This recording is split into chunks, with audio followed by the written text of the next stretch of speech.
시청자 여러분 안녕하십니까? 복지TV 뉴스입니다. 지난 뉴스에서 금융공공기관의 장애인 고용 기피 문제에 대한 소식 전해드렸는데요.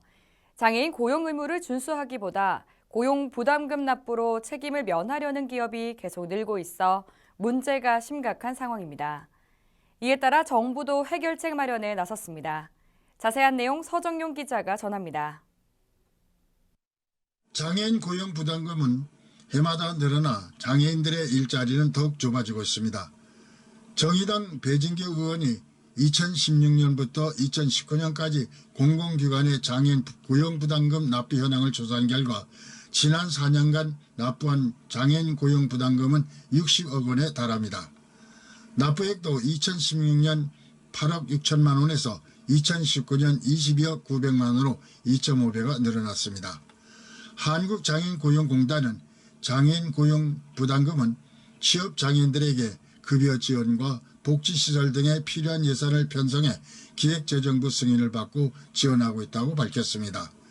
장애인들은 공공기관이 의무교육을 준수하지 않고 부담금을 납부했다고 해서 책임을 면할 수는 없다고 지적하고 있습니다. 정부는 내년부터 공공기관의 장애인 고용에 대한 경영 실적 평가를 강화하고 장애인 고용을 기피하는 공공기관과 기업체는 장려금 등 지원 혜택을 중단할 방침이라고 전하고 있습니다. 경영 관리에 대한 부담까지 할 수 있는 부분이기 때문에 오히려 저희가 부담금보다 더 강력한 조치라고 저희는 생각을 하고 있고요.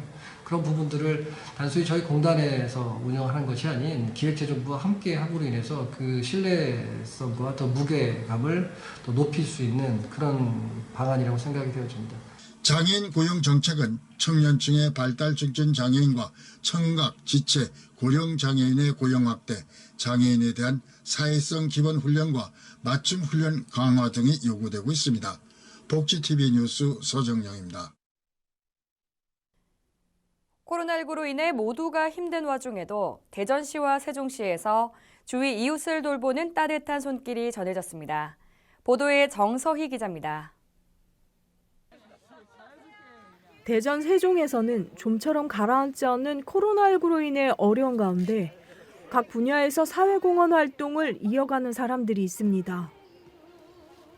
지난 11월 초부터 시작된 김장 나눔 행사가 대전시 자원봉사협회를 시작으로 각 기관과 기업의 봉사자들이 참여해 진행되었고 세종시 장군면에서는 마을 주민들이 모여서 김장과 반찬을 만들어 지역의 독거노인과 소외계층에게 전달했습니다.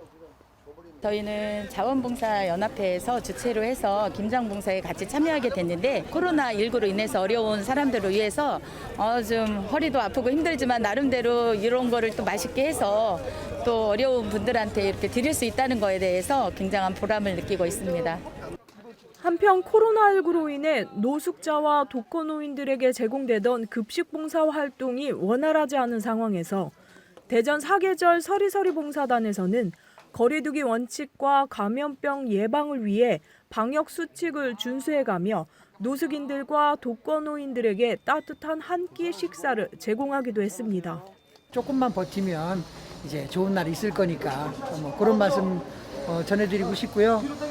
이렇게 식사를 하러 오시는 대상자분들한테는 조금 더 경각심을 갖고 사회적 거리두기, 마스크 쓰기 이런 거를 좀 지켜주셨으면 하는, 그래야 우리가 건전한 사회 이렇게 살아나가지 않겠어요? 그런 바람입니다.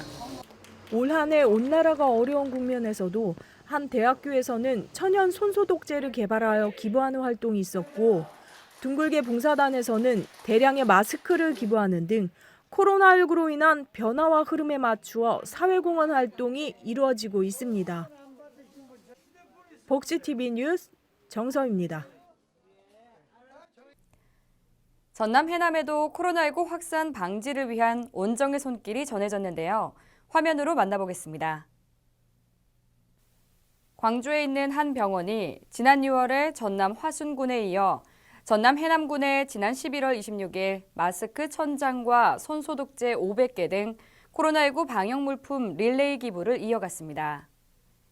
의협에 종사하면서 혼자 사시는 독거 어르신들을 많이 보게 되는데 그 후로 그분들 진료하면서 사회에 봉사하고 소외된 이웃들을 위해서 조금이나마 힘을 보태는 게 제가 꼭 할 일이라고 생각이 돼서 이렇게 기부 사업을 비롯해서 병원 내부에서 사회 사업을 진행하게 되었습니다. 이날 기부된 마스크는 해남 보건소와 기관을 통해 보건 취약계층과 사회복지시설에 직접 전달할 예정입니다.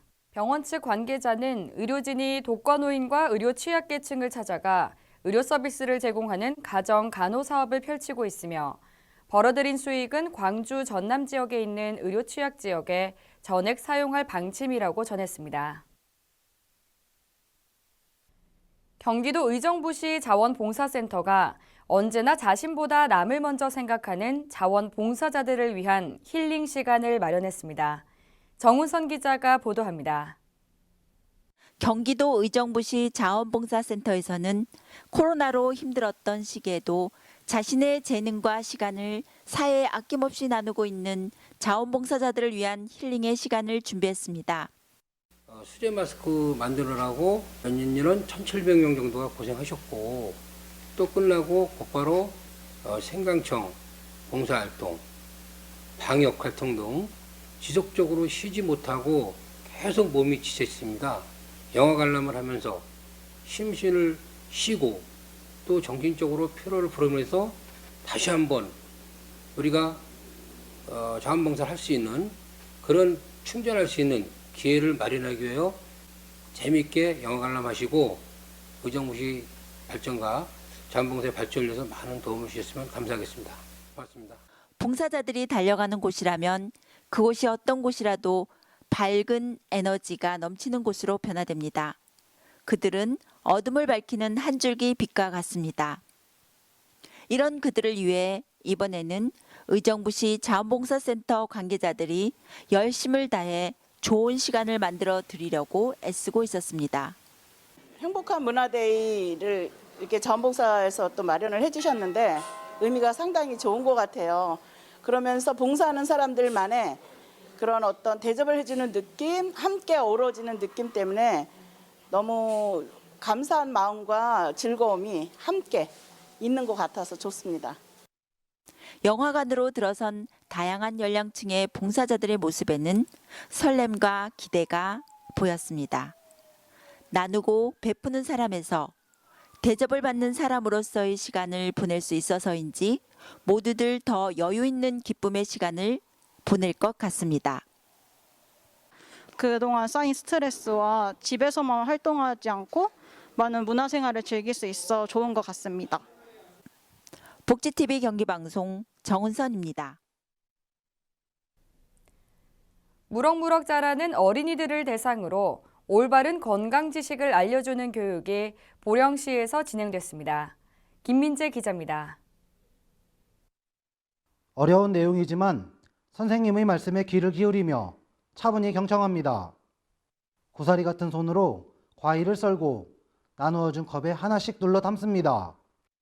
지난달 3일부터 지난 1일까지 보령시 어린이 급식관리지원센터는 관내 어린이를 대상으로 저나트륨 인식 교육을 실시했습니다. 이번 교육은 지역 아동센터 국외소와 육아원, 청소년 방과 후 아카데미, 아동이용시설 등 400여 명의 어린이를 대상으로 영양 및 위생 교육이 진행됐습니다. 생활 속의 나트륨 이야기 먼저 이론 교육하고 두 번째로 아이들과 함께하는 저나트륨 컵 과일 요리 실습 만들기. 그리고 또 아이들이 직접 나트륨이 어느 정도 들어있는 직접 소금의 양이 어느 정도인지 측정도 같이 하거든요. 나트륨 하면 물어보면 나트륨 하면 다 소금이라고 하는데 나트륨이 영양소거든요. 그런 영양소에 대한 인식을 좀 시키면서 나트륨이 영양소인데 많이 먹었을 때 우리 몸속에 발생되는 그런 병들을 또 설명 좀 해주거든요. 이런 교육도 있겠지만 같이 실습을 하니까 좋아하더라고요. 기관에서도 더 좋아하시고 만족도도 높고 그렇게 되죠. 한편 김용호 보령시 어린이 급식관리지원센터장은 성장기 아동이 나트륨을 과다 섭취할 경우 천식, 고혈압, 골다공증 등 여러 가지 질병에 걸릴 확률이 높아진다라며 앞으로도 아이들이 싱겁게 먹는 습관을 형성할 수 있도록 다양한 교육을 실시해 나가겠다라고 말했습니다. 복지TV 뉴스 김민재입니다. 전남 순천시가 마그네슘 소재 부품 산업 활성화를 위한 포럼을 열었습니다. 순천시가 지난달 23일 국회의원 회관에서 마그네슘 소재 부품 산업 활성화를 위한 국회 포럼을 개최했습니다. 소병철 의원과 서동용 의원이 공동 주최하고 전라남도 순천시가 공동 주관한 이번 포럼에서 참석한 국회의원들은 순천시 해룡산단을 마그네슘 소재 부품 산업의 허브로 조성하는 데 지원을 아끼지 않겠다고 말했습니다. 순천시는 해룡산단을 중심으로 마그네슘 소재 부품 생태계를 완성해 세계 최고의 마그네슘 소재 부품 허브를 만들어갈 계획입니다.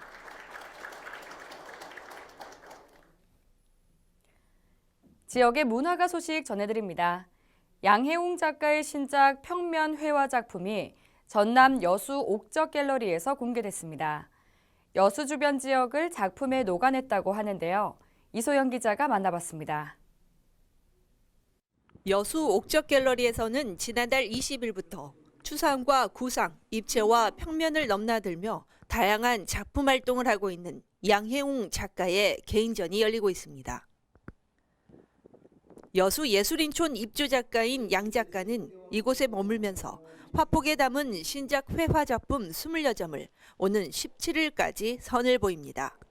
양혜웅 작가는 지난 1988년 평면 추상 작품으로 첫 개인전을 연 후 지금까지 추상적인 입체 회화와 야외 설치 조형물을 주로 작업해왔고 이번 전시회에서는 평면 회화로 작업한 옥적 사파리와 새벽의 여인들 등 새로운 작품들이 눈길을 사로잡고 있습니다. 이번 전시 주제가 옥적 사파리인데요. 제가 여기에 입주한 지가 한 6개월 돼 갑니다. 그래서 본격적인 이 옥적 그림을 그려야 되겠다는 생각에서 이번 전시를 했는데요. 입주해 보니까 정말 너무너무 좋은 조건들이 많습니다. 그림 그릴 수 있는 풍경도 많고요. 그리고 우리 예술촌의 시스템이 굉장히 좋아요. 작품을 할 수 있는 그런 구조가 다 돼 있고요. 또 여기에 뭐 전시장도 이렇게 있고 또 숙소도 있습니다. 그래서 정말 창작 생활하기에 최적의 조건이 다 갖춰진 곳인데요. 이곳 풍광을 정말 오랜만에 사실적인 기법으로 해본 그런 그림들입니다. 특히 이번 전시회 주제가 된 옥적 사파리는 양혜웅 작가가 예술인촌 운동장에 설치되어 있는 시멘트 동물상들을 보고 붙인 명칭으로 늘 주변 환경에 적응하며 작품을 구상하면서 인간의 이중성과 내적 갈등 등 다양한 자신만의 예술 세계를 표현해내고 있습니다. 작가의 새로운 예술 세계가 돋보이는 이번 작품들은 작가 자신의 끊임없는 변화의 시도와 노력의 흔적이 담겨 있어 잔잔한 감동을 주고 있습니다. 복지TV 뉴스 이소영입니다. 이어서 오늘도 한마디입니다. 오늘도 한마디 정경수입니다. 사람은 누구나 행복한 삶을 살아갈 권리가 있는데 그렇지 못한 중증장애인이나 독거노인들이 우리 주위에 많습니다. 개인소득 3만 불 시대에 살고 있죠. 장애인과 독거노인들이 희망과 행복감을 느낄 수 있도록 이런 때에 서로가 작은 것부터 관심과 나눔을 실천해야 할 거라고 봅니다.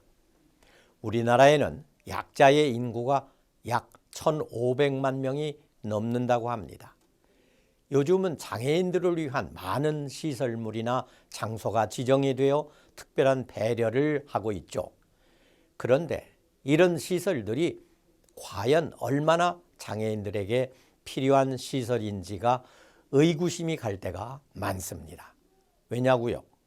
장애인 화장실을 한번 보시죠. 깨끗하게 마련이 되어 있습니다. 그것을 불편 없이 잘 사용하고 있는지 의구심이 갑니다.